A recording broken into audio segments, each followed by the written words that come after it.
Hi, welcome to NUFC Matters. My name's Steve Wraith. And I'm Malcolm MacDonald. I'm out 1-1 against Wolves. It could have been 3 points though. 1-0 up, dying seconds. And for me, there was a foul on Dubravka, and ultimately Bodie had his arms around him. Dubravka, for me, should have punched the ball out. Maybe he's been a bit stronger, but it was a foul nonetheless. That led to the goal going in, 1-1. Newcastle coming away with a point when they could have had 3. Could have had 3, should have had 3, I think. Really should have done. There were 2 problems. Certainly, the first was when you get 1-0 up, you've got to go all out for a second. You can't just sit on that one solitary goal, because it always gives hope and inspiration to the opposition that they're only chasing 1 goal. If they're chasing 2, that kills them off. And the other problem, of course, now we're down at Dubravka. You saw it as a foul. If I was the centre forward in that position and the referee gave a foul, I would be going ballistic at the referee. I really would, because Dubravka got underneath not only the ball without rising, but he got underneath the Wolves player as well. And so whatever happened from there, Dubravka was in totally the wrong position. And I think the fella he got up, and you have to raise your arms when you jump. You cannot jump with your hands down at your side. So of course the hand's going to come up. And if Dubravka's trying to sort of get up himself, he's going to be meeting the fella's arm. Yeah. So personally, I didn't feel it was a foul. What I thought was that last few minutes, Newcastle allowed way too much pressure from Wolves, too many corners, and you could see the momentum building in Wolves. And so they were going to take chances. They were going to take risks like the fella did. And there he is, a yard off the line, and he just had to be big and strong, which Dubravka wasn't. Dubravka, in that situation, he should come knocking everything out the way, because you'll never see a referee do a foul against the goalkeeper for knocking people out the way when there's a ball up in the air. It never happens. So what happened with Dubravka, I don't know. He's been playing so brilliantly all of this season. Sadly, when he's made a mistake, and they've been very few so far, it's cost points. And also, what is it about Wolves that they nick it in the last minute of added time? Yeah. They did it at St James's Park, where they got a winner. It was sitting at 1 each, and then all of a sudden they got a breakaway and won the game 2-1. And then here again, I thought Newcastle seriously were going to get their own back. But Wolves, they nicked a point right at the death. And it's almost like a golden rule. You know, the last 10 minutes, you don't let them pass. Albeit, having said that, over the 90 minutes, I thought Newcastle were absolutely terrific. I really did. I thought some of the football they played was super. Needed a killer blow more in the box.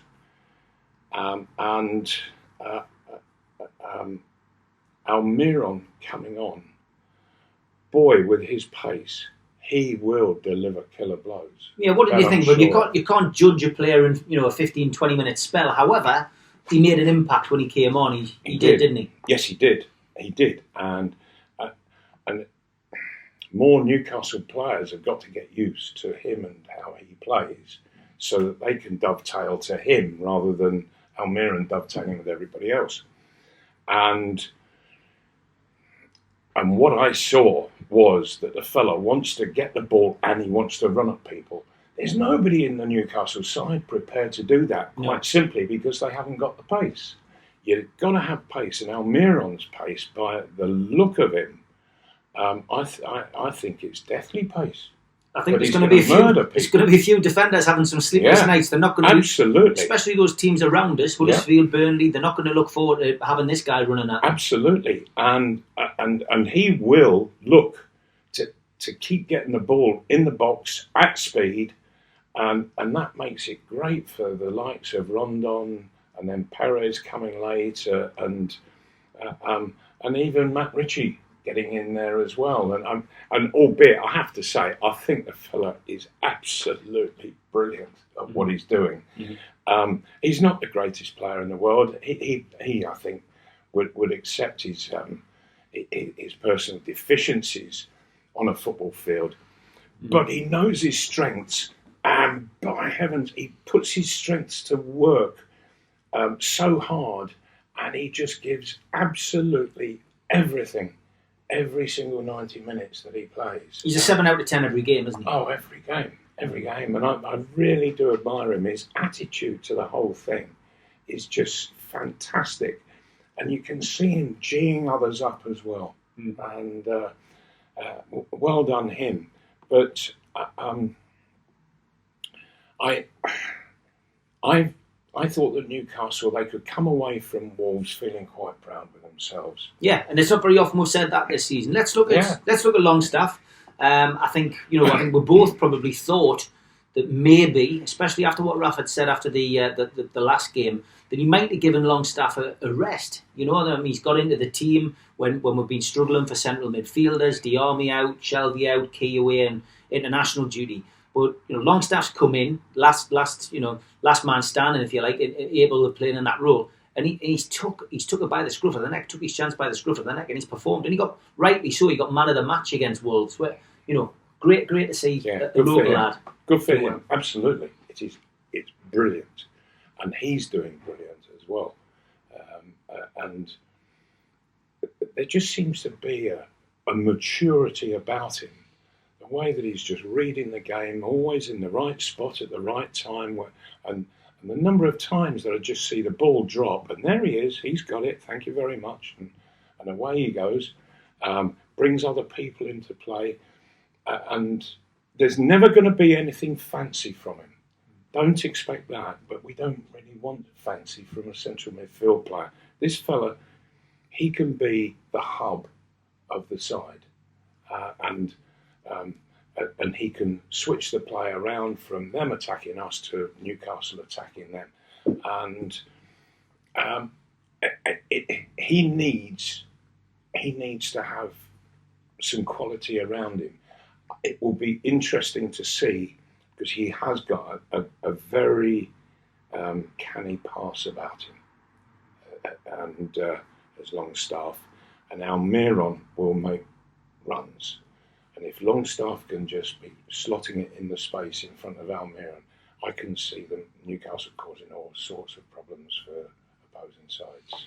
Interesting thing, there was a text message that's done the rounds amongst Newcastle fans, and it's a statistical one, which are often good reading.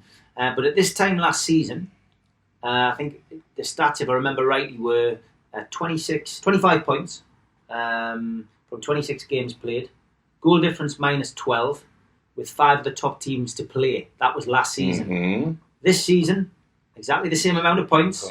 Exactly the same amount of games played, exactly the same goal difference, but only 2 of the top 5, top 6 to play. Oh, is that right? So, I think, we stayed up, we finished in a comfortable position last year. I think that, the fans reading that will be quite optimistic about the running. Yes. So, and every reason to be so, I think. Mm-hmm. Yeah, that really is an interesting stat overall. No, of course it is. Let's look at Rondon. Obviously, filling your old number 9 shirt, did very well yourself, Malcolm, in that shirt. Rondon, though, I think we all we're scratching our heads a little bit and wondering whether this guy would hit the ground running. He took a little bit of time to get his fitness back, but is he an important part of Newcastle United's team this season? Yes, he is. Hugely important, and he's big, he's strong. just lacks that bit of pace, but others around him have got that pace, and particularly Almiron. It's going to be very interesting to see Almiron playing off of Rondon, because Rondon, he's aware of people making the runs, and he'll get the ball under his control and just drop it off into the runs. And I think that Almiron, he could become a constant goal scorer, and Rondon will help him on that. I would like to see a bit more support going around Rondon, because I think that he's not a man who wants to turn on goal once he gets possession. What he's looking for is support. Yeah, and the support gets there a bit late.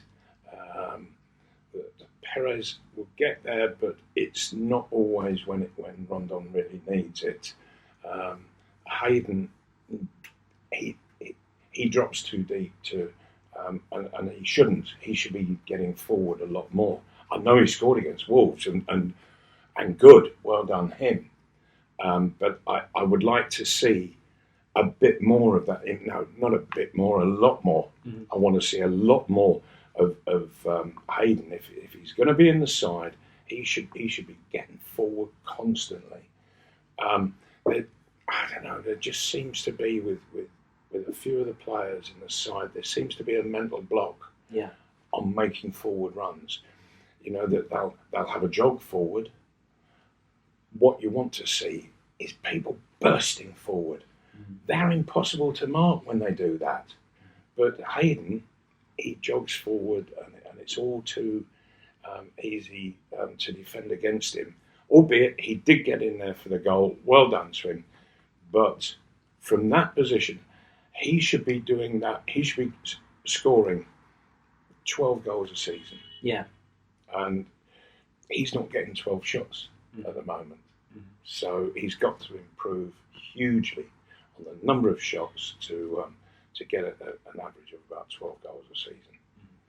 Big game coming up. Then we've got no game this weekend, so Rafa's opted to take them abroad. We've got a friendly against CSKA, which I think is good because a bit of squad bonding and a bit of ticking over. Yeah, and are they playing it over in Spain? Yes. Are they? Yeah. Right. So I mean, it's good because it keeps them ticking over. It's good for morale. They need it. They probably need a bit of a lift after almost having 3 points in the bag against Wolves. So the next game, of course, is Huddersfield at home, and that is ultimately what we call a 6-pointer.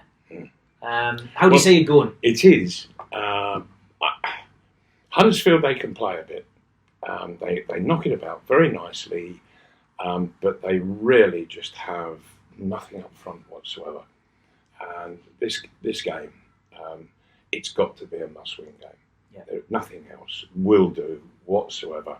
And Newcastle need to start to just create a bit of a gap between them, Cardiff, Huddersfield and Fulham. Need that gap to start widening as we get into latter February and through into March. And Huddersfield comes at an ideal time. I think Newcastle are playing well. They really do. Yeah. They're playing well. They're difficult to play against because they really do work hard. By heavens, they do.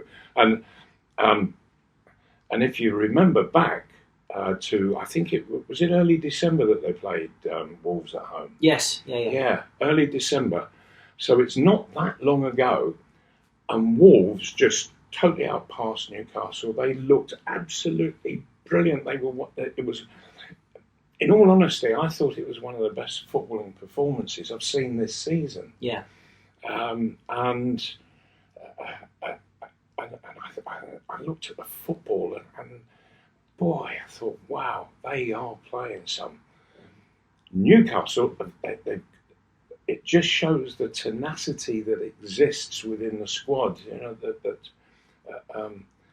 the manager, he instills that tenacity, and they don't know when they're beat. They don't give up, so they keep going, and then all of a sudden you start to see them playing, and And what they did to Wolves was completely reverse almost what was happening in early December.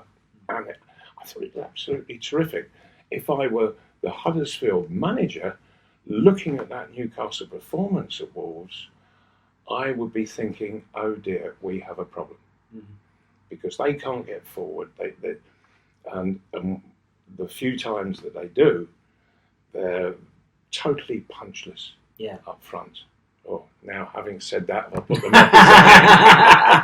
Give us a prediction, Mal, for that game then. What, Huddersfield game? Yeah. Oh, Newcastle, they've got to go and not just get 3 points, but do the goal difference a nice favour on the plus side. So go and win 3-0, I hope. I'm going to go for 3-0 as well, Mal. That's the score that I had in my mind too. That's the first time ever that you and I have agreed on that. Yeah. Now every week we're going to give people a chance to ask a question, and Terry Armstrong has asked us a question this week. A question for you, Mal. The players that we've got out on loan, in particular, Dwight Gale and Murphy, who are both at West Bromwich Albion. Murphy actually scored last night for West Brom in a 2-2 draw. What do you think the future holds for them at Newcastle United? Would you see them coming back and being part of the team, or do you think their days in the black and white shirt are over? Would you have either of those two players back? Well, Murphy, not really. If the side wants to do a deal on him, I would take the deal. Yeah. I'm really not convinced in any way about him to play at Premiership level. He's probably a very good player in the Championship, but he's not a Premiership player. Dwight Gale, the enigma. He has all the attributes to be able to play in the Premiership and score a lot of goals. Yeah.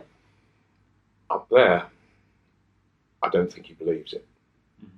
And he's so happy and comfortable playing in the Championship that we saw what he could do with Newcastle, and we're seeing now what he can do in that same division for West Brom. And the fella is an absolute constant threat and scores goals for fun.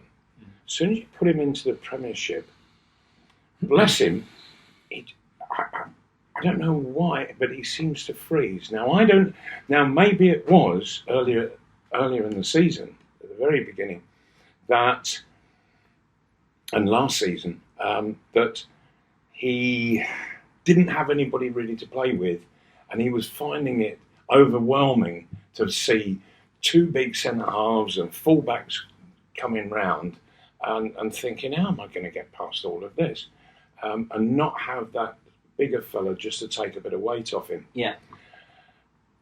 I think that he and Rondon could make a fabulous partnership. I really do. But it's whether Dwight Gale has got it up there, whether he's got that confidence in himself to say, hey, big man like that, he can hold the ball up, he can be knocking it into my runs. Yeah, I can go there and score a whole host of goals. If he were to think like that, yes, I'd have him back like a shot. Great answer. Thanks very much, Terry, for your question, and thanks everybody for following NUFC Matters. We'll be back next week. Thanks very much for watching.